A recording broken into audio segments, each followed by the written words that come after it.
Bonjour tout le monde! Today, nag-aaral tayo ng French and we're going to talk about question en français. So, ito, very common to, lalo na kung mag-e-exam kayo, especially PF or TCF, because you have to know which type of question you're getting. Is it a why, how, where type of question? So, isa-isa natin yan and make sure that you also have a journal with you so that you can write down whatever you learn in French kasi para mas mabilis siyang pumasok sa inyong mga brain cells. So, the first one is quoi. Quoi, lagi ko itong naririnig. Quoi. Yan. Okay, mali spelling ko. Quoi, which means what.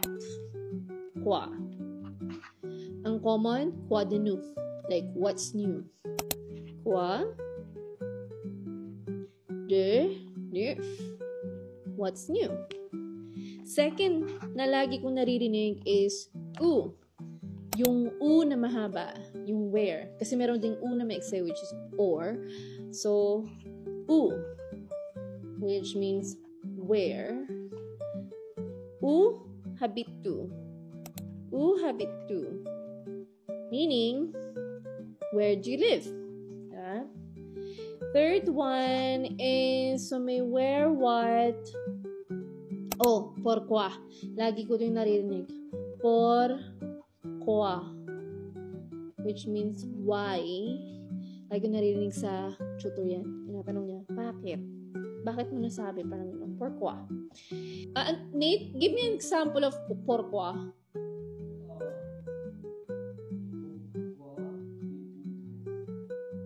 Pourquoi es-tu triste? Oh! Pourquoi es-tu triste is like, why are you sad? Pourquoi es-tu triste? That's a good example. What, where, why. It's like, who. Yung pala meaning ng qui. Qui est ton ami? Qui est ton ami, which means, who is your friend, right?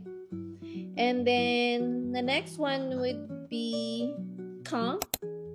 Ito, nalilito ako dito. Pinabasa ko siya ng quand. Pero, sabi, ito ay pronounced like quand. Parang K-A-N. Quand. Like when. Quand est ton anniversaire. Parang ganun. Quand est ton anniversaire. Parang, when is your birthday? And lastly, ito yung pinakamadali.